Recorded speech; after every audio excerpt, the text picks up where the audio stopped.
South Africa is sitting on a ticking time bomb. Millions of young people are locked out of work, locked out of dignity, and locked out of any realistic economic future.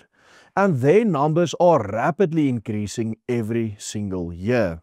Stay with me because the real numbers behind the massive youth unemployment in this country tell a far darker story than any of the mainstream political parties will ever admit.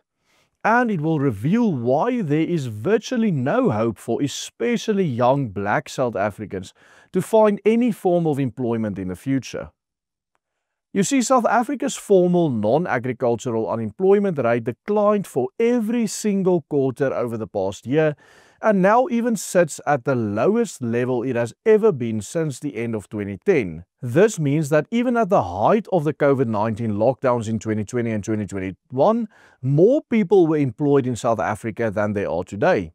Since 2019, almost 800,000 jobs have been lost in this country, and according to the latest figures, our economy is now shedding an approximate 60,000 jobs per quarter.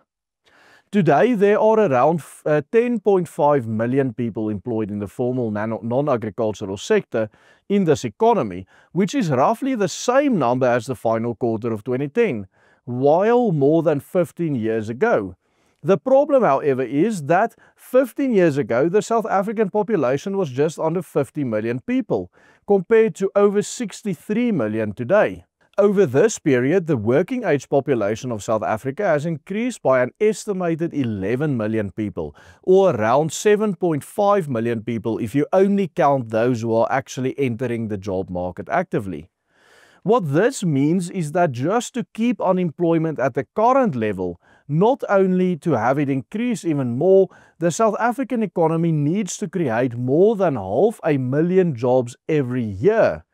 Today, the real unemployment rate in South Africa is just under 43%, but the youth unemployment figure, that is for people under the age of 25, that figure is now a staggering 59%. And here's an even harsher reality. Even if the economy were to be able to move from shedding 60,000 jobs per quarter to actually adding 60,000 jobs per quarter, the unemployment rate would simply continue to rise, albeit slightly more slowly.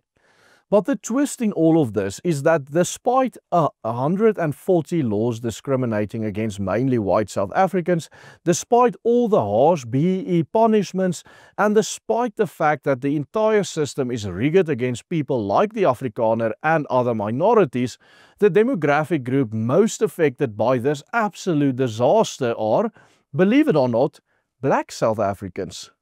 Since 2010, the black unemployment rate in this country has risen from just under 30% to just over 37%, with a real or expanded figure being closer to 50%. This is far higher than any other racial group, and even around 4 times higher than that of whites. So, while all the people of this country have been hit hard by the ANC's destructive economic policies, and of course, there are 2 main reasons why whites have been more resilient to the decay under the ANC.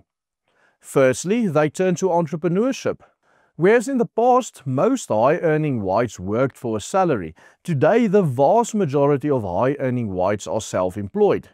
Secondly, many whites have a job in a foreign country, sending money back home. Between 15 to 20% of white men who have not fully immigrated work for an overseas company, either from home or on a seasonal basis.